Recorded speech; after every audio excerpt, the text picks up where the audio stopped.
My name's Shawn Grasso, and I'm 43 years old, and I'm a commercial fisherman.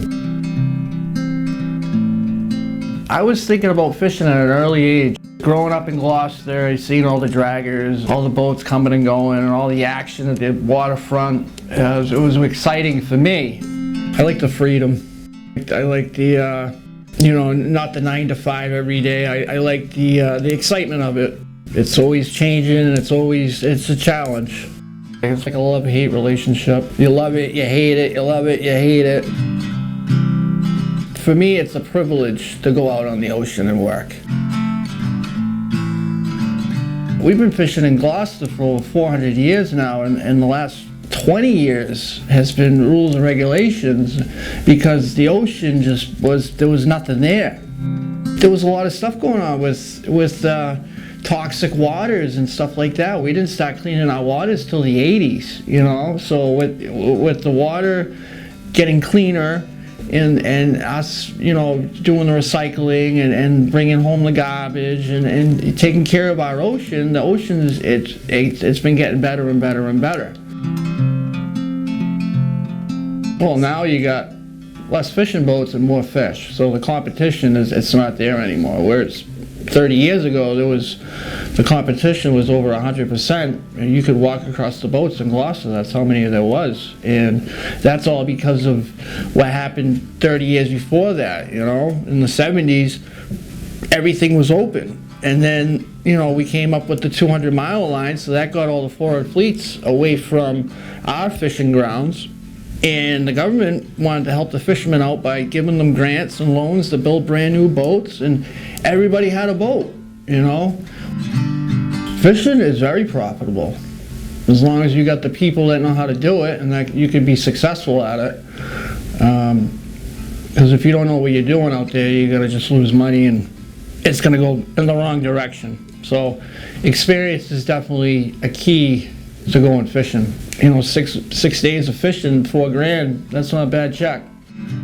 20 years ago, you could go out for 10 days and get 10,000 pounds. Now you can go out for 1 day and get 100,000 pounds. Fish stocks, it goes in years. Some years you'll see nothing, and then some years you'll see a lot of it. They say, oh, what about the codfish? Well, there's codfish out there, but they're just in areas that we can't work, or it's an inshore thing, or whatever. But what I'm seeing is it's not that bad going, and that's probably for everything. The lobster and the scallop and the clams and stuff like that. So my problem is just finding crew. Every trip there's somebody new. They make one trip and they leave, or they got mental issues, or they got personal issues, and they just can't hack it. And that's the hardest part of the job, is the crew, by far.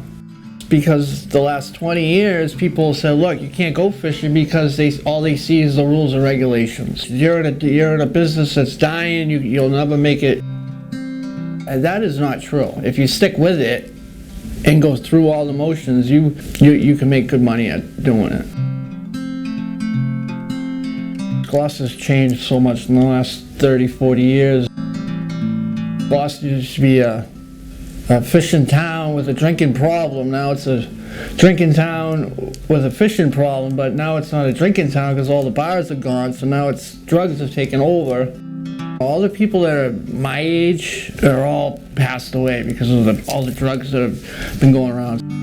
The people that are in Gloucester that are fishing, they're with their boats, most family run, or they got inherited or something like that. But there's not a lot of people just saying, well, I want to go and try fishing today. There's none of those people because nobody has any experience. So it's kind of like, where do we find help? We want people that are going to succeed, not people that are going to fail. Because failure on the ocean, it costs the owner money, it costs the boat money, it's no good.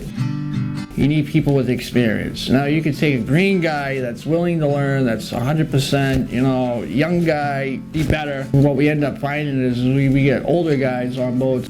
The younger ones, they don't want to work no more. They don't, shovel ice, break ice, put away fish.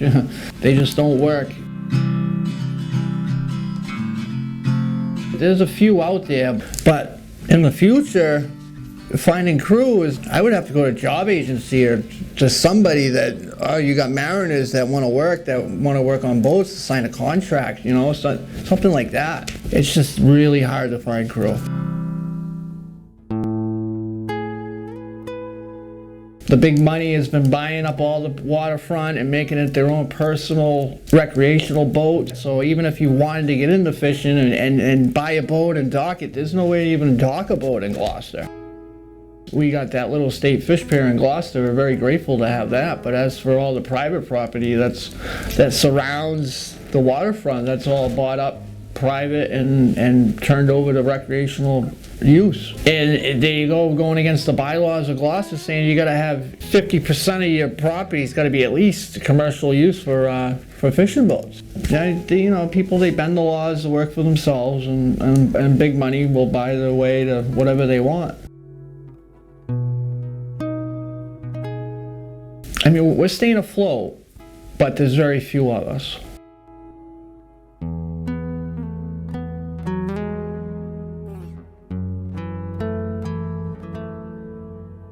In my situation, the windmills is not a big factor. For the people that are in that area, it's going to create huge problems. Which area?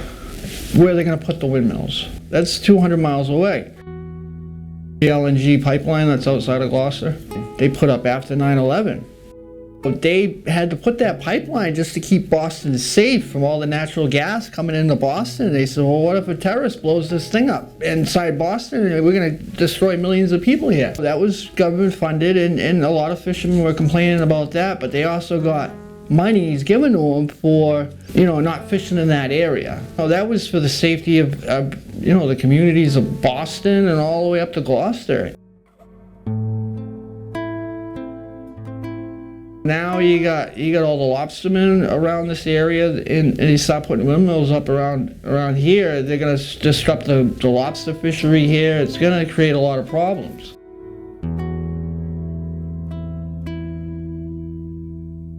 The offshore wind and the fishermen, they'll never find a common ground. Well, fish have tails, and they move around, and you know, you got to be putting structures in the ocean where the fish can be attracted to. And of course, the fishermen, they want to get that fish, but they also can't go and work on that property to make damage. So there'll probably be some money given out to the fishing community from the wind people, I would think. You know, kickbacks or whatever. I want to continue on one day at a time.